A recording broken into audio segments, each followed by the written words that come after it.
رمضان کا مطلب ہے جل جانا، کس چیز کا جل جانا؟ صلاۃ الاوابین حین ترمز الفصال، نیک لوگ ایک نماز پڑھتے ہیں کب؟ جب اونٹ کے پاؤں جلنے لگیں، اونٹ کے پاؤں جب جلنے لگیں، اونٹ کے بچے کے پاؤں جب جلنے لگیں۔ تو رمضان میں جل جانا، اس کا روزے سے کیا تعلق ہے؟ اس کا روزے سے تعلق یہ ہے کہ 360 دن سال میں ہوتے ہیں چاند کے لحاظ سے، 330 دن کے گناہ اللہ رمضان کے روزوں میں ہر روز میرے آپ کے گناہ جلاتا ہے، جلاتا ہے، جلاتا ہے۔ بھوک لگتی ہے ایک آگ بنتی ہے، پیاس لگتی ہے ایک آگ بنتی ہے۔ تو ہمارے لکڑی کی آگ میں چیزیں جلتی ہیں اور ہماری بھوک، روزے کی بھوک کی آگ میں گناہ جلتے ہیں، اور 29ویں روزے اللہ سارے سال کے گناہوں کو جلا کے روزہ والا یا روزے والی کو ایسے پاک کر دیتا ہے جیسے آج ماں کے پیٹ سے نکلا ہو، ایسے ان کو خوبصورت کر دیتا ہے۔ حج کا مہینہ آیا، اعمال اسی طرح ہیں جیسے ہوتے ہیں۔ رمضان کا مہینہ آیا تو میرے نبی کا اعلان ہو گیا، ایک فرض 70 فرض کے برابر ہو جاتا ہے تمہارا، نفل فرض کے برابر۔ فرض اور نفل میں فرق کیا ہے؟ حضرت علی ہی کا فرمان ہے کہ جس شخص نے ایک فرض روزہ چھوڑ دیا پھر قیامت تک اس کی قضا میں نفل روزے رکھتا رہا تو ایک روزے کا یہ سارے روزے بدلہ نہیں ہو سکتے۔ ایک نماز چھوڑ دی اور پھر اس کی قضا میں قیامت تک نفل پڑھتا رہا تو فرض نماز کی ایک رکعت کے ایک سجدے کے برابر بھی نہیں ہے۔ فرض میں اتنی طاقت ہے۔ تو اللہ کی رحمت کیسے متوجہ ہوتی ہے کہ رمضان کے مہینے میں اللہ فرماتے ہیں میرے محبوب کی امت ہے، ایک فرض کو 70 کے برابر کر دو، اور پھر فرماتے ہیں نفل کو فرضوں کے برابر کر دو، اور پھر فرماتے ہیں جو رات کو تراویح پڑھے گا، دن میں روزہ رکھے گا، آخری رات اسے ایسے دھو کے پاک کر دوں گا کہ اس کے ذمے گناہ کا ایک ذرہ بھی باقی نہیں بچے گا، سب گناہ اللہ تعالیٰ اس کے معاف فرما دے گا۔ اور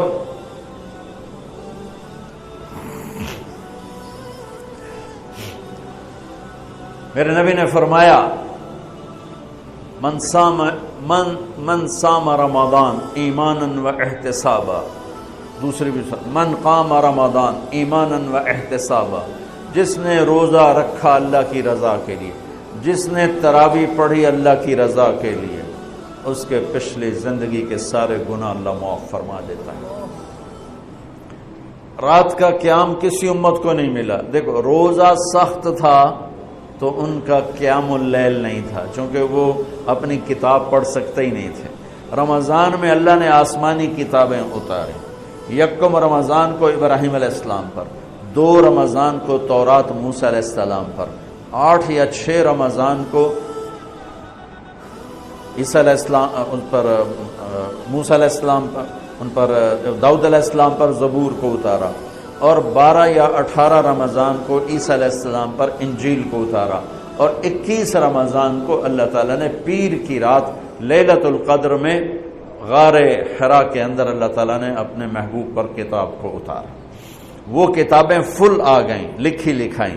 قرآن فل نہیں آیا، قرآن صرف ایک سورت کے 19 الفاظ آئے بس، اور پھر 23 برس میں قرآن اترا۔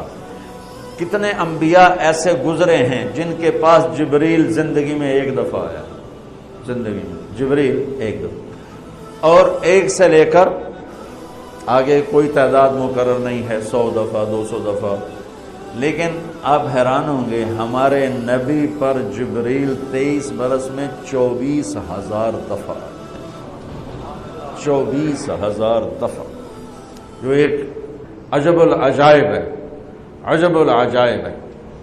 تو میرے بھائیوں، رات کی تراویح، دن کا روزہ، تراویح میں کیا ملنے والا ہے؟ میرے نبی کا فرمان ہے ہر سجدے پہ 1500 نیکی، ہر سجدے پہ 1500 نیکی۔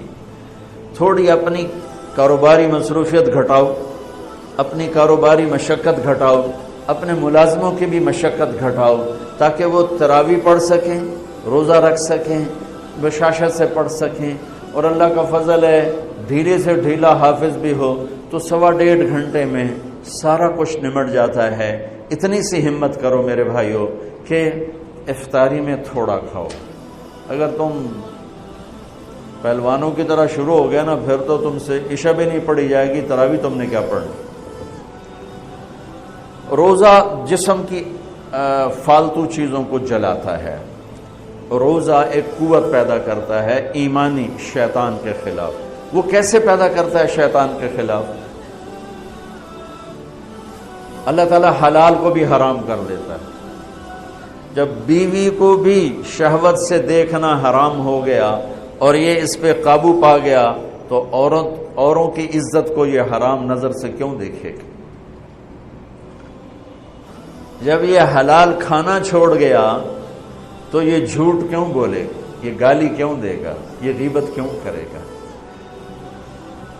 جب یہ کان میں دوائی ڈالنا چھوڑ گیا کہ روزہ ٹوٹ جاتا ہے تو یہ اوروں کی غیبت کیوں سنے گا، اوروں کی برائی کیوں سنے گا؟ جب یہ آنکھ میں دوائی نہیں ڈالتا ہے کہ وہ حلق میں جاتی، وہاں سے وہ پیٹ میں چلی جاتی ہے، روزہ ٹوٹ جاتا ہے، تو یہ ان آنکھوں سے غلط کیوں دیکھے گا؟ یہ غلط کیوں کسی کی عزت کے اوپر اپنی بددیانت نظر کو ڈالے گا؟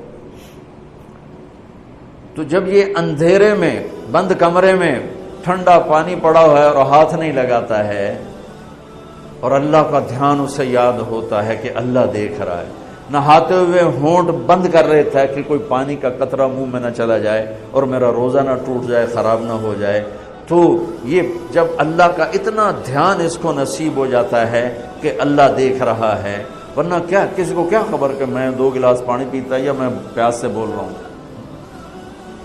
تو جب وہ اللہ کو اتنا اپنے دھیان میں لے آتا ہے کہ اللہ دیکھ رہا ہے، میں پانی نہیں پیوں گا، اللہ دیکھ رہا ہے، میں بیوی کو ہاتھ نہیں لگاؤں گا، اللہ دیکھ رہا ہے، میں کسی کی عزت پر بری نظر نہیں ڈالوں گا، اللہ دیکھ رہا ہے، میں کسی کی برائی نہیں سنوں گا، اللہ دیکھ رہا ہے، میں کسی کی برائی نہیں کروں گا، تو پھر جب یہ بازار میں جائے گا تو جھوٹ تو نہیں بولے گا، جب یہ تولے گا تو غلط تو نہیں تولے گا۔ ہاں یہ الگ بات ہے، بہت سے مجھے ملے کہ جب رمضان میں جھوٹ چھوڑ دیتے ہیں، اس کے بعد پھر شروع ہو جائے گی۔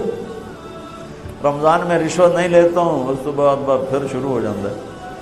تو چلو شکر ہے 1 مہینہ تو مسلمان رہتے ہیں۔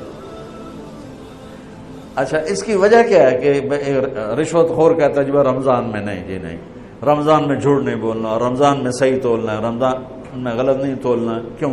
شیطان قید ہو جاتا ہے۔ رمضان میں نمازی کیوں بڑھ جاتے ہیں؟ شیطان قید ہو جاتا ہے۔ کسی امت کو یہ نہیں ملا کہ رمضان میں شیطان قید کیے جائیں، اس امت کو ملا رمضان میں شیطان قید ہو جاتے ہیں۔ کسی امت کو یہ نہیں ملا کہ رمضان میں جہنم کے دروازے بند ہو جائیں، اس امت کو ملا ہے رمضان میں جہنم کے دروازے بند ہو جاتے ہیں، جنت کے دروازے کھل جاتے ہیں۔ کسی امت کو یہ نہیں ملا کہ ان کے لیے ہر مخلوق دعا کرے، رمضان کے مہینے میں اس امت کو یہ ملا ہے کہ ان کے روزہ رکھنے والوں کے لیے چونٹیاں بھی دعا کرتی، پرندے بھی دعا کرتے ہیں، مچھلیاں بھی دعا کرتی ہیں، ہوائیں دعا کرتی ہیں، ہر شے دعا کرتی ہے روزہ رکھنے والے کی۔ اس امت کو ملا۔ کسی امت کو یہ نہیں ملا کہ آخری رات ان کی سب کی بخشش ہو جائے، اس امت کو ملا ہے کہ رمضان کی آخری رات سب کی بخشش ہو جاتی۔ کسی امت کو یہ نہیں ملا کہ جنت کی حوریں انہیں روزوں میں یاد کریں، اس امت کو ملا ہے کہ اللہ تعالیٰ جنت کو کہتا ہے کہ تو تیار ہو جا، میک اپ کر لے، میرے بندے آ رہے ہیں، دلہن بن جا، سج دھج کے مجھے دکھا دے تاکہ میں اپنے بندوں کو پیش کروں تحفے کے طور پر۔ یہ ہے تمہاری بھوک کا بدلہ، یہ ہے تمہاری پیاس کا بدلہ۔